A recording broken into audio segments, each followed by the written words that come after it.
ನಮಸ್ಕಾರ ಗೆಳತಿಯರೇ, ಸಿರಿ ಚಾನಲ್ಗೆ ಮತ್ತೊಮ್ಮೆ ನಿಮ್ಮೆಲ್ಲರಿಗೂ ಸ್ವಾಗತ. ನಾ ಮೊದಲಿನ ವಿಡಿಯೋ ಒಳಗೆ ಹೇಳಿದ್ದೆ ಒಂದು ದಿವಸ ನಿಮಗೆ ರೊಟ್ಟಿ ಮಾಡೋದು ಯಾವ ರೀತಿ ಅನ್ನೋದನ್ನು ತೋರಿಸ್ತೀನಿ.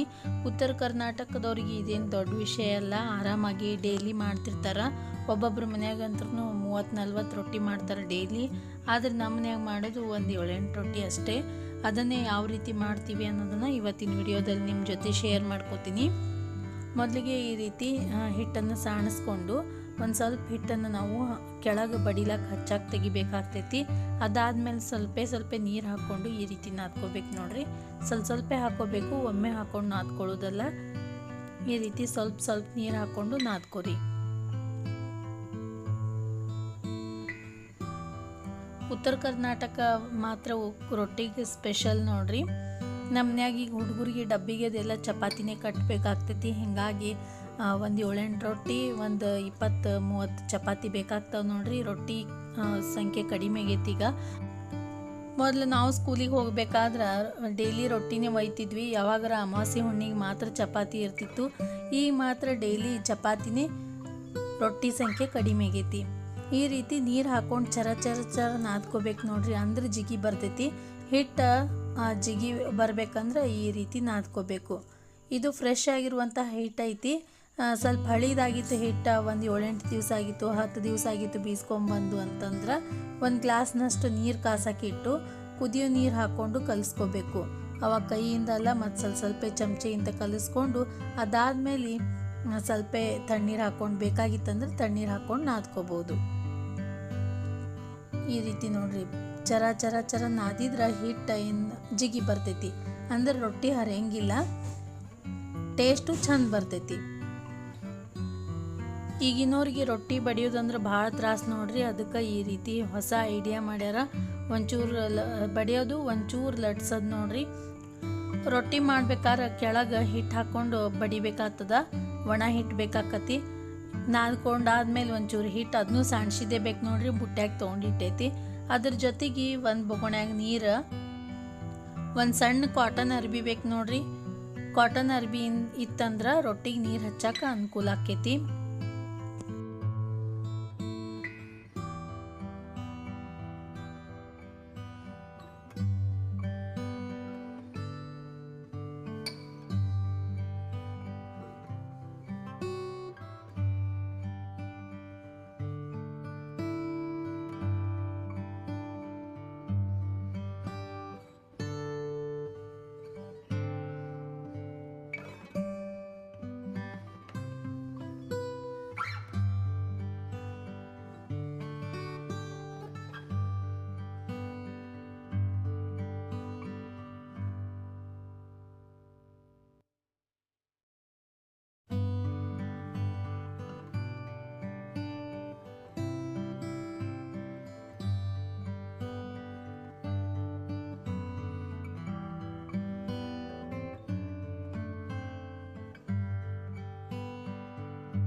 ನೋಡಿದ್ರಲ್ರಿ ಬಡದಾದ್ಮೇಲೆ ರೊಟ್ಟಿ ಹೆಂಗೆ ಲಟ್ಸೋದು ಅಂಥೇಳಿ ಪೈಪಿಂದ ಲಟ್ಟುಣಿಗೆ ಆದ್ರೆ ಜರ ಒಜ್ಜಿ ಜಾಸ್ತಿ ಬೂತೈತಿ, ಚಂದ ಆಗಂಗಿಲ್ಲ.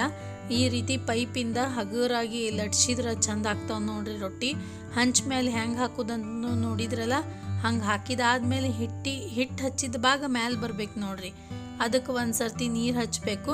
ಅದಾದಮೇಲೆ ಎರಡೂ ಕಡೆ ಹೊಳಿಸಿ ಈ ರೀತಿ ಒತ್ತಿ ರೊಟ್ಟಿ ಮಾಡಿದ್ವಿ ಅಂದ್ರೆ ಚಂದ ಉಬ್ಬುತ್ತಾವೆ ರೊಟ್ಟಿ, ಟೇಸ್ಟು ಆಗ್ತಾವೆ, ತೆಳ್ಳಗೂ ಆಗ್ತಾವು, ಟೇಸ್ಟು ಆಗ್ತಾವು, ಚಂದಗೆ ಉಬ್ಬುತ್ತಾವು ಮತ್ತು ಕೆಲಸನೂ ಹಗರ್ ನೋಡ್ರಿ, ಬಡಿಯೋದು ಜಾಸ್ತಿ ಇರೋಂಗಿಲ್ಲ. ಈ ವಿಡಿಯೋ ನಿಮಗೆಲ್ಲ ಇಷ್ಟ ಆಯ್ತು ಅಂದ್ಕೋತೀನಿ. ಇಷ್ಟ ಆಗಿದ್ರೆ ಲೈಕ್ ಮಾಡಿರಿ, ನಿಮ್ಮ ಫ್ರೆಂಡ್ಸ್ ಮತ್ತು ಫ್ಯಾಮ್ಲಿ ಜೊತೆ ಶೇರ್ ಮಾಡ್ಕೊರಿ ಈ ವಿಡಿಯೋವನ್ನು. ಯಾರಿಗೆ ರೊಟ್ಟಿ ಬರೋಂಗಿಲ್ಲ ಈ ವಿಡಿಯೋವನ್ನು ಕಳಿಸ್ರಿ ಅಂದ್ರೆ ಅವ್ರಿಗೂ ಕೂಡ ರೊಟ್ಟಿ ಮಾಡೋಕೆ ಅನುಕೂಲ ಆಕೈತಿ, ಕಲಿತಾರ ನೋಡಿ. ಮುಂಜಾನೆ ಎದ್ದು ಕೂಡ ಒಂದೆರಡು ಬಿಸಿ ರೊಟ್ಟಿ, ಬಿಸಿ ಪಲ್ಯ, ಚಟ್ನಿ, ಎಣ್ಣೆ ಹಾಕೊಂಡು ಉಂಡ್ರೆ ಅಮೃತ ನೋಡ್ರಿ. ಮೆತ್ತಗೆ ರೊಟ್ಟಿ ಆಗ್ಯಾವು, ಮೆತ್ತಗೂ ಆಗ್ಯಾವು, ತೆಳ್ಳಗೂ ಆಗ್ಯಾವು, ಚಂದಗೆ ಉಬ್ಬ್ಯಾವ ರೊಟ್ಟಿ. ಅದ್ರ ಜೊತೆಗೆ ಕೆಲಸನೂ ಹಗರ್ ನೋಡ್ರಿ, ಭಾಳ ಬಡಿಯೋದಿರಂಗಿಲ್ಲ. ನಮ್ಮನ್ಯಾಗ ಇವತ್ತು ಪಲ್ಯ ಒಳಗೆ ಹೀರೆಕಾಯಿ ಪಲ್ಯ ಮಾಡೀವಿ, ಮಸ್ತಾಗಿತ್ತು ಹೀರೆಕಾಯಿ ಪಲ್ಯನೂ. ಅದ್ರ ಜೊತೆಗೆ ಮಾವಿನಕಾಯಿ ಚಟ್ನಿ ಮಾಡಿದ್ವಿ ನೋಡ್ರಿ. ನಿನ್ನೆ ವ್ಲಾಗ್ನಾಗ ತೋರಿಸಿನಿ ಅನ್ಸೀಸನ್ ಮಾವಿನಕಾಯಿ ನಮ್ಮ ಗಿಡದಾಗ ಬೆಳೆದಾವ ಅಂತೇಳಿ, ಅದ್ರದ್ದು ನಾವು ಮಾವಿನಕಾಯಿ ಚಟ್ನಿ ಮಾಡಿದ್ವಿ. ಇನ್ನೂ ವ್ಲಾಗ್ ನೋಡಿಲ್ಲ ಅಂದ್ರೆ ಮೇಲ್ಗಡೆ ಐಕಾರ್ಡ್ನಾಗ ವ್ಲಾಗ್ ಲಿಂಕ್ ಕೊಟ್ಟಿನಿ ನೋಡ್ರಿ. ಇವತ್ತು ಯಾವುದೇ ವಿಡಿಯೋ ಮಾಡಿಲ್ಲ, ವ್ಲಾಗ್ ಮಾಡಿಲ್ಲ, ಜಸ್ಟ್ ರೊಟ್ಟಿ ಹೆಂಗೆ ಮಾಡೋದಂತ ತೋರಿಸೀನಿ. ಬಿಸಿ ರೊಟ್ಟಿ, ಹೀರೆಕಾಯಿ ಪಲ್ಯ, ಮಾವಿನಕಾಯಿ ಚಟ್ನಿ ಭಾರಿ ಟೇಸ್ಟ್ ಆಗಿತ್ತು ನೋಡ್ರಿ. ಈ ಮಾವಿನಕಾಯಿ ಚಟ್ನಿಗೆ ಮೆಣಸಿಕಾಯಿ ಚಂದಗೆ ಹುರ್ಕೊಂಡು ಅದರೊಳಗೆ ಜೀರಿಗೆ, ಉಪ್ಪ, ಬೆಳ್ಳುಳ್ಳಿ ಮತ್ತು ಸಣ್ಣಗೆ ಕಟ್ ಮಾಡ್ಕೊಂಡಿರುವಂತಹ ಕಾಯಿ ಮಾವಿನಕಾಯಿ ಪೀಸ್ಗಳನ್ನು ಹಾಕಿ ಸ್ವಲ್ಪ ಬೆಲ್ಲ ಹಾಕಿತ್ತು ನೋಡ್ರಿ. ಯಾಕಂದರೆ ಹುಳಿ ಇರ್ತದಲ್ಲ, ಅದ್ರ ಸಂಬಂಧ ನೀವು ಮಾಡ್ಕೋತಿದ್ರೆ ಮಾಡ್ಕೊರಿ. ಸಣ್ಣಗೆ ಮಿಕ್ಸಿಗೆ ಹಾಕ್ಕೊಂಡು ಬಂದ್ರೆ ನಮ್ಮದು ಮಾವಿನಕಾಯಿ ಚಟ್ನಿನೂ ರೆಡಿಯಾಗಿ ಬಿಡ್ತೈತೆ ರೊಟ್ಟಿ ಜೊತೆ ಉಣ್ಣಾಕ. ಈ ವಿಡಿಯೋವನ್ನು ನೋಡಿದ್ದಕ್ಕೆ ನಿಮ್ಮೆಲ್ಲರಿಗೂ ಧನ್ಯವಾದಗಳು.